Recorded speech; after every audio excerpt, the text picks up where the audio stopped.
आणि काही वेळापूर्वी रविकांत तुपकर यांचा मोर्चा अडवला गेलेला होता। पुन्हा एकदा हा मोर्चा अडवला गेलाय। पोलीस आणि तुपकर यांच्यामध्ये सध्या बातचीत सुरू आहे। अतिरेकी नाही, दहशतवादी नाही, आम्ही काय नक्षलवादी नाही आणि संविधानाने आम्हाला तिथे जाण्याचा अधिकार दिलेला आहे। त्याच्यामुळे तुम्ही आम्हाला अडवू शकत नाही। सत्याग्रह करणं आम्हाला आमच्या सभागृहात जाणं आमचा अधिकार आहे। जसं आमदारा खासदारांना येते तसं आम्हाला पण सामान्य माणसाला तिथे एंट्री मिळाली पाहिजे। आम्हाला तिथे जायचं आहे। कारण ऐका, ते आमच्या टॅक्स पेअरच्या पैशातनं आलेलं आहे। आम्ही टॅक्स पे करतो म्हणून ते चाललेलं आहे। लक्षात ठेवा, एसी मध्ये फिरतात, मंत्री एसी मध्ये फिरतात, ते कशाच्या भरोशावर फिरतात? शेतकऱ्यांच्या गावात जाऊन राहा म्हणा त्यांना। कशाच्या भरोशावर फिरतात? हे आमच्या पैशात नाही। तुमचे सगळ्यांचे पगार हे आमच्या पैशात। आम्ही नाही केला पेरा तर तुम्ही काही खाऊ शकणार नाही। लक्षात ठेवा। त्यामुळे तिथं जायला आम्हाला अडू नका। तुम्हाला काय कारवाई करायची आमच्यावर करा। पोलिसांच्या बंदुकीच्या गोळ्या चालवा, आम्हाला कुठं फासावर चढवायचं चढवा, परंतु आम्हाला संविधान भवनात जाऊ द्या अशी आमची भूमिका आहे। सरकारनं 2 वेळा आमच्याशी चर्चा केली, आम्हाला काही दिलेलं नाही सरकारनं अजून। आम्ही किती वेळा चर्चा करायच्या, किती वेळा बैठका करायच्या, तेच ते करायचं। आम्हाला शोक आला का स्वतःचे पदरचे पैसे खर्च करून इथे यायला? तुम्ही आम्हाला जाऊ द्या, तुम्ही त्यांना निरोप द्या की त्यांना तिथे यायचंय आणि आम्ही तिथे येणार आहे। साहेब, तुमचे पगार नाही दिले 2 महिने तर तुम्ही काय कराल? तुम्ही काय कराल? 2 महिने जर तुमचे पगार दिले नाही तर? नाही, मोर्चा नाही आमचा, मोर्चा नाहीये। आमचं हल्लाबोल आंदोलन आहे। आमचं हल्लाबोल आंदोलन आहे। आम्ही आंदोलन करणार, आम्ही आज जाणार आहे। आणि हे किडनॅप विकायला शेतकरी आलेले आहेत, त्यांच्या किडनॅप काढून घ्या। त्यांना सांगा किडनॅप घ्यायचं, किडनॅप घ्या। आम्हाला आज जाऊ द्या, आम्हाला आज जाऊ द्या। आमच्यावर काय कारवाई करायची? आमच्यावर कारवाई करा, आम्हाला जेलमध्ये टाका, फासावर चढवा, सुळावर चढवा, कारण आम्ही दहशतवादी आहे ना, आम्ही नक्षलवादी आहे। तुम्ही पण घाबरतात ते आपल्याला।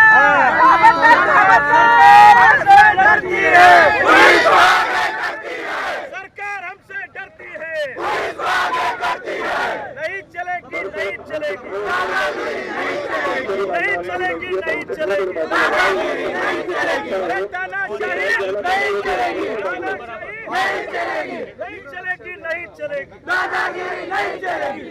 इन्क्लाब जिंदाबाद, इन्क्लाब जिंदाबाद। शेतकरी शेतमजूर एकजुटीचा तुम्ही त्यांना सांगता येणार आहे, तुम्ही त्यांच्याशी बोला। माता की जय,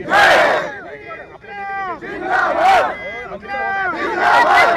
आमच्याशी बोलतात ते उपकार नाही करत त्याच्या आमच्यावर उपकार नाही करत आहे।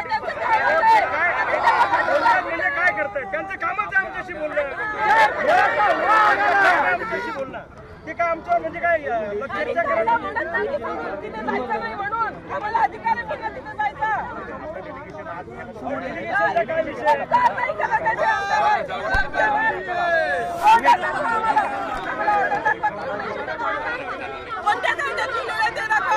शेतकऱ्यांच्या भावना संतप्त आहेत, तुम्ही त्या भावना समजून घ्या, तुम्ही त्यांच्याशी बोला।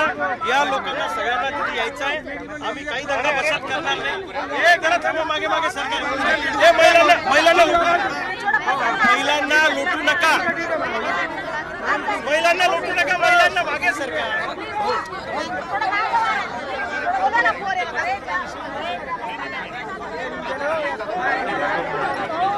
आम्हाला जायचंय,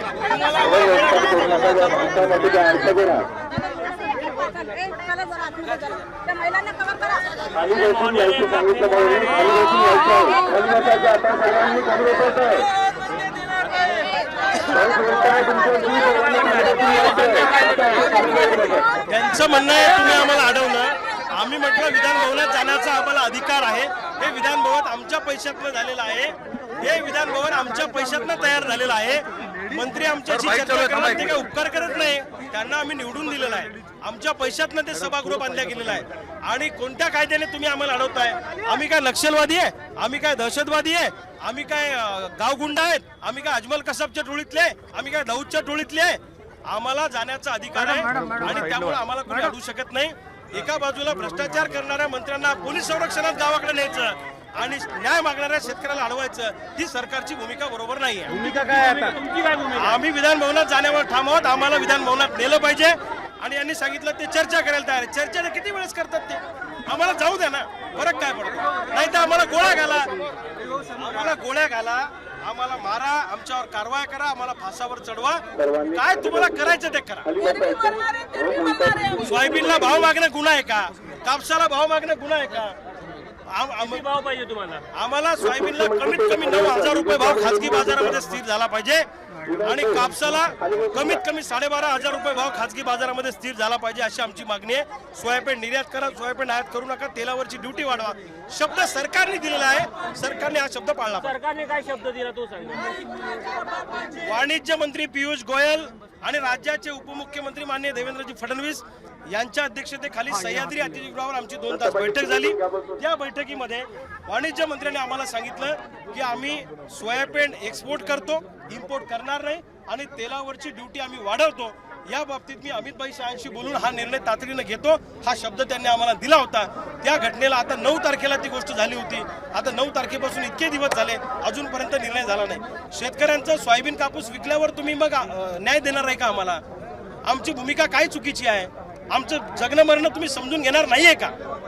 काल मुख्यमंत्र्यांनी सभागृहामध्ये निवेदन दिलं, त्यात सोयाबीन आणि कापसाच्या भावासंदर्भात काही उल्लेख नाही. अहो, हे मुख्यमंत्री म्हणजे बोलाचाच भात आणि बोलाचीच कडी आहे. मुख्यमंत्र्यांना फारसं कोणी महाराष्ट्रात सिरियस घेत नाही.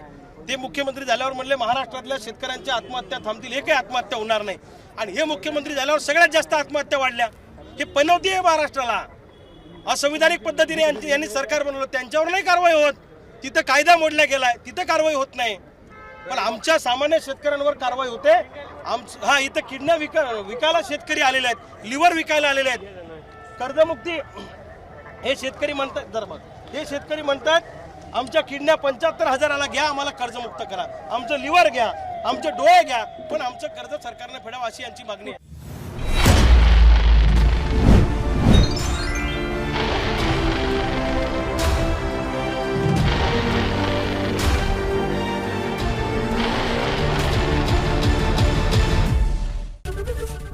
एबीपी माझा, उघडा डोळे बघा नीट.